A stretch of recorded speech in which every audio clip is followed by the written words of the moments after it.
Sa mga ka-good vibes, we're here again, Kuya Mosh nagbabalik. So guys, ang video natin for today is papakita ko sa inyo yung kalapating ginagamit namin para sa wedding. So guys, ano lang ata siya 5 or 6. Pero guys, kasi marami yun dati, kaya, kaso nga lang, pag nagpapalipad kami sa wedding, yung iba kinukuha nung kakasalin, yung ikakasal, parang ganun, kukunin nila. Parang pinakang, ano nila yun, yun na yung pinakang aalagaan nila, parang remembrance na nila, parang ganun. So yun guys, papakita ko sa inyo, hindi ko napapatagalin itong intro ko. And 3, 2, 1, tara! Ayun mga ka-good vibes, tara punta natin itong kulungan ng kalapati namin. Dito tayo ngayon. So excited na ba kayo? Ako hindi pa.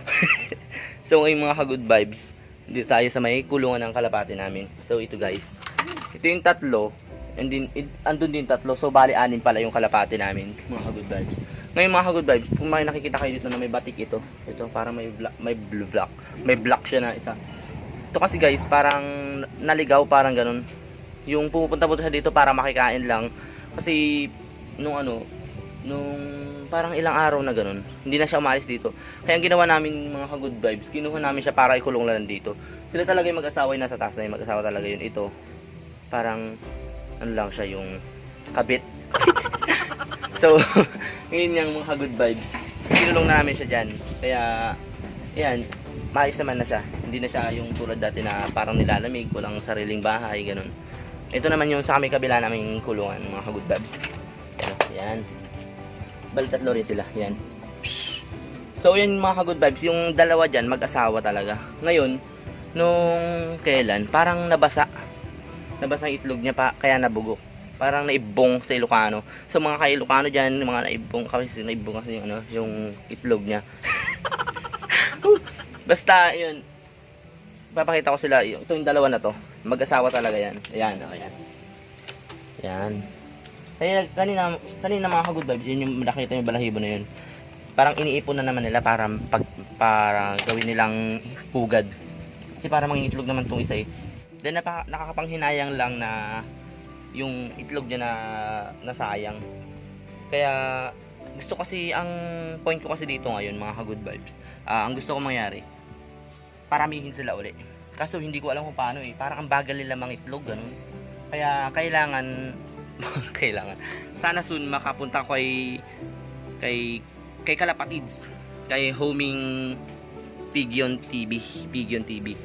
Yan, kay bababa ko mamaya yung niya, yung channel niya, kasi sikat na siya dito sa may Maria Aurora.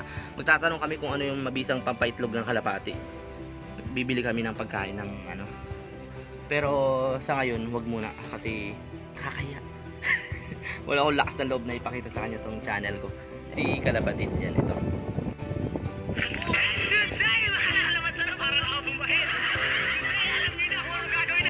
Oh, di ba? Back to vlog guys. Tatanong ko sa inyo, kung pag nangitlog daw yung kalapati dito, parang nakakalat-kalat lang. Ano kaya yung ibig sabihin nun? Lalaki ba yung mga ito? Pero para mag-asawa eh. Pero baka lalaki siguro, kasi pakalat-kalat lang itlog niya dito. So kailangan talaga magtanong tayo kay Homing Pigeon TV. Kailangan. And ngayon guys, pupunta naman tayo ngayon sa dati nilang mga bahay, dati nilang loft. Pakita ko sa inyo isa-isa. Tara, samahan nyo ako. Next yung dati nilang loft. Yan. Isa na yan. Mayroon pang isa dito. Ayan. Ngayon, papakita ko sa inyo para kitang-kita nyo talaga. Tara.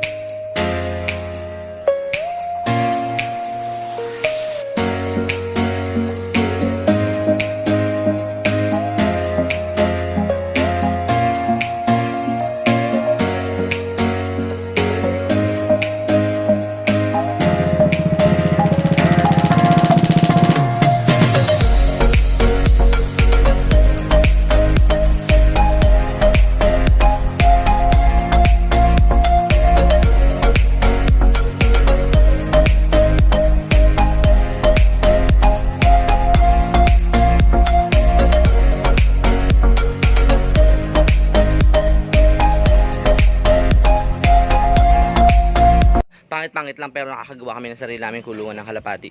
Kasi guys, kasi kailangan talaga namin ng kalapati. Kumbaga parang kung walang kalapati, hindi parang di ganda yung yung wedding ganun.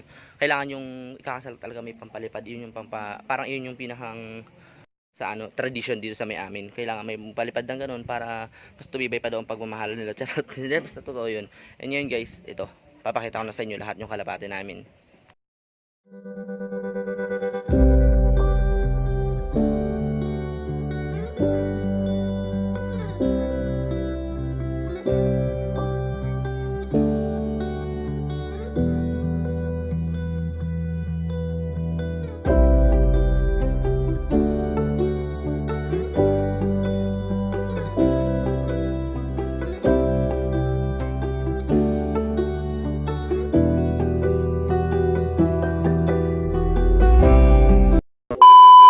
So, yun na nga, naipakita ko na sa inyo mga good vibes ang kulungan at itlogan at kalapate. Ipakita ko na sa inyo yung mga halabanan namin. So, ngayon naman mga good vibes, sana kung mag-comment kayo sa baba, bigyan nyo ko ng tips kung anong maganda o pamparami ng kalapate o pampabilis sa pag-itlog ng kalapate. So, yun nga mga good vibes, nagustuhan nyo ba? Kung nagustuhan nyo itong aking video, please subscribe, like, and pindutin mo yung notification bell para lagi kayong updated sa next video ko. Hanggang sa muli, thanks for watching!